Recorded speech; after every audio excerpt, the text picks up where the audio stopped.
Livro Soberania de Deus, uma mensagem profética para a igreja contemporânea. O Apocalipse na ordem cronológica. Ouvinte da palavra de Deus, que a paz do Senhor Jesus seja contigo. A mensagem de hoje é: o governo de Cristo foi rejeitado. Vou começar falando do governo de Cristo e a partir de agora nós precisamos ser fortes. Eu terei de ser firme para liberar toda a profecia e você terá de amar a Deus o suficiente para não descartar esta palavra rapidamente, até mesmo antes de orar ou meditar sobre ela.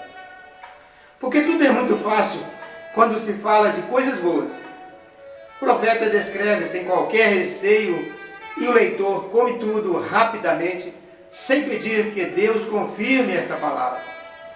Porém, profetizar o Apocalipse é comer o livrinho que foi entregue a João. Na boca ele é doce, mas no estômago muito amargo. Tem uma consciência, tem uma palavra tão urgente e necessária para se dizer e difícil de se receber. Jesus não está reinando sobre a igreja de maneira coletiva.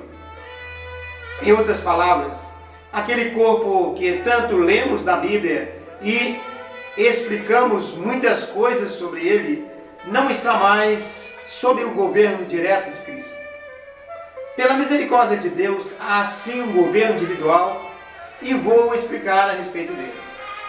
Mas é uma grande ilusão pensar que aquela gloriosa harmonia da igreja que começou em Jerusalém está presente em nossos dias. Ao ouvir que Jesus não está governando a igreja, o primeiro pensamento que nos vem à mente é: será que Deus se tornou fraco? Será que ele pode ser vencido por Satanás? Seria admissível alguém lhe tomar alguma forma de governo? Certamente ninguém tocará na soberania de Deus, mas a partir da concessão do livre-arbítrio do homem, o homem pode sim recusar ser governado por ele. O grande exemplo que temos é o povo de Israel, que pediu um rei para se equiparar às nações do seu tempo. Embora seja lamentável registrar isto como profecia à igreja, não posso ocultar a verdade e deixar de dizer que num determinado momento da nossa história, esse senhorio da igreja, que pertence ao Senhor Jesus, foi tirado de suas mãos e entregue nas mãos dos homens. Estamos tão acostumados com tudo o que vemos que nem paramos para perguntar se alguma coisa entre nós está errada. Se pudéssemos imaginar Jesus ali sentado à direita de Deus e governando a sua igreja, como poderíamos avaliar a sua passividade e indiferença com tantas opiniões diferentes e uma variedade de práticas incompatíveis com a palavra de Deus? Até mesmo uma criança poderia dizer que o seu governo não seria fraco e que por muito menos uma mentira proferida na igreja em Jerusalém foi motivo para Deus disciplinar um casal com a morte física. Atos 5, do 1 ao 11. Os judeus, com toda a sua ortodoxia, não conseguiram ver que o próprio Deus havia descido do céu e estava ali, diante dos seus olhos. Também hoje, muita coisa está sendo feita em nome de Deus e sua palavra é totalmente manipulada pelo homem. Deus está em silêncio e ninguém se atreve a proferir algo a respeito. Pois esse tipo de profecia não se vende e dificilmente encontra alguém para dar crédito a ela. As 7 estrelas na mão do Senhor retrata a realidade de que a igreja do primeiro século ainda era governada por Jesus.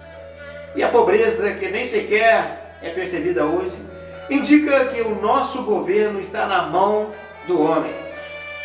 Nos sentimos bem confortáveis em nossos trapos imundos, usamos a palavra escrita para endossar as nossas práticas e dizer como loucos: vejam como somos ricos, vejam como Deus está do nosso lado, vejam como Ele está nos aprovando.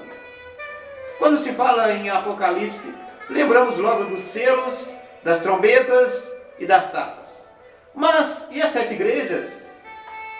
Será que a advertência do Senhor é somente para aquelas poucas cidades da Ásia, onde os cristãos se reuniam e pregavam o Evangelho? Realmente, em primeiro lugar, o Senhor fala àqueles irmãos. Mas, uma vez que a igreja como um todo não ouviu as palavras do Espírito e mergulhou progressivamente na apostasia, ele continua procurando ouvidos nos dias de hoje. Quantas pregações você já ouviu onde aquele que liberava a palavra aplicou o conselho à Laodiceia, à igreja de hoje? Creio que o máximo que tenha ouvido é que Jesus repreende as falsas igrejas e os falsos crentes. Mas por que dizemos falsas igrejas? Se um grupo de irmãos não andar conforme a vontade do Senhor, ele passa a ser falso? De semelhante modo, se todos que não estão vivendo uma santidade com plenitude forem considerados falsos, a igreja nem existiria, pois todos nós temos muitas falhas. Ainda que falamos com o coração cheio de tristeza, este é o nosso perfil.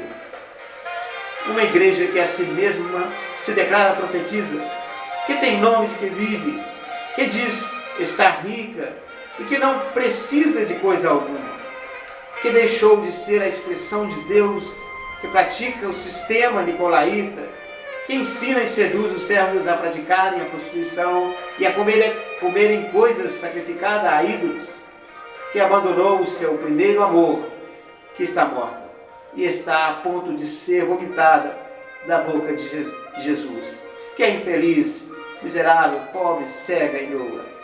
Jesus é o Senhor.